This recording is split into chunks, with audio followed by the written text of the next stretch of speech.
NCP के नेता छगन भुजबल की उनकी नाराजगी की खबरें अक्सर सामने आती रही हैं और उनके विरोधी सुर भी सुनने को मिले हैं अलग अलग मुद्दों पर। अब उन्हीं से जुड़ी खबर यह है कि महाराष्ट्र में सीनियर एनसीपी नेता छगन भुजबल फिर से मंत्रिमंडल में उनकी वापसी हो सकती है। वो सुबह 10 बजे राजभवन में मंत्री पद की शपथ लेंगे।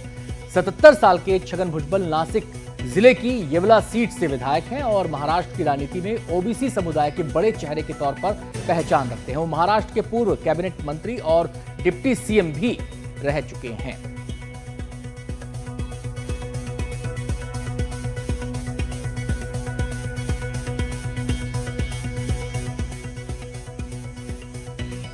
तो छगन भुजबल के बारे में आपको बता दें, आज उनका शपथ ग्रहण समारोह है और साथ ही साथ छगन भुजबल आज मंत्री पद की शपथ तो लेने ही वाले हैं।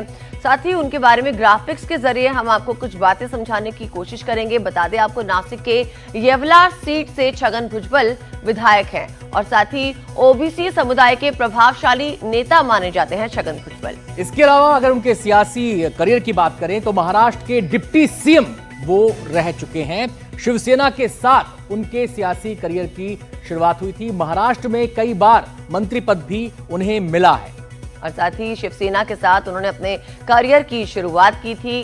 छगन भुजबल के बारे में हम आपको बता रहे हैं, 1985 में मुंबई के मझगांव से वो विधायक रहे हैं और साथ ही 1991 में बाल ठाकरे से मतभेद की जो खबरें हैं सामने आई थी और वो फिर कांग्रेस में चले गए थे।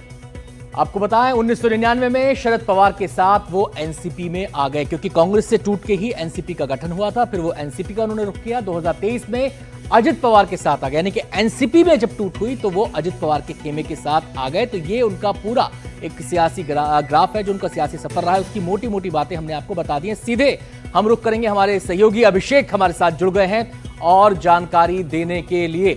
अभिषेक, छगन भुजबल का फिर से मंत्रिमंडल में आना, ये सियासी तौर पर क्या इसके संदेश हैं, क्या इसके मायने हैं? जाहिर बात पर एक सबसे बड़ी राजनीतिक खबर जो है महाराष्ट्र से वही है कि जिस तरीके से हमने देखा कि पिछली महायुति सरकार में कैबिनेट मंत्री के पद पर थे, food and civil supply department उनके अंदर था। लेकिन जब एक बार लैंडस्लाइड विक्ट्री हुई, एक बार फिर जब दिसंबर में शपथ ली गई, उनको दरकिनार करा दिया गया और उसके बाद से हम देख रहे थे किस तरीके से वो सार्वजनिक तौर पर अपनी नाराजगी व्यक्त करते थे। और लगभग जब धनंजय मुंडे जो कैबिनेट के मंत्री थे उनका इस्तीफा हुआ मार्च में, उसके बाद से ही अटकलें लगाई गई कि अब जो खाली रिक्त पोस्ट है वो भरेगा कौन। तो उसका अतिरिक्त प्रभार जो है वो अजीत पवार डिप्टी सीएम उनको दिया गया था।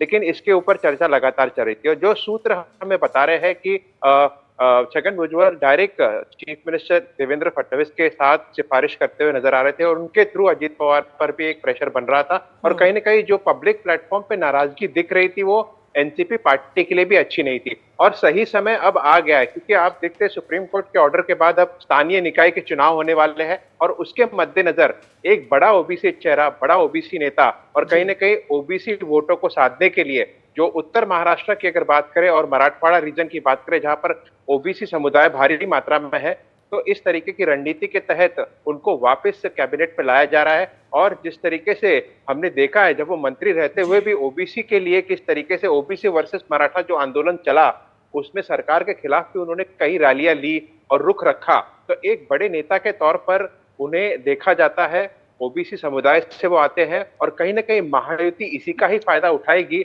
आने वाले जो स्थानीय निकाय के चुनाव है और इसके लिए जो रिक्त पद है वो भरने के लिए इनको वापस लिया जा रहा है। अब उन्हें food and civil supply department मिलता है या नहीं वो देखना होगा, लेकिन आज 10 बजे वो शपथ लेंगे। तो एक बड़ा ओबीसी चेहरा, महायुति का एक मास्टर स्ट्रोक दिख रहा है स्थानीय निकाय के चुनाव आने के पहले।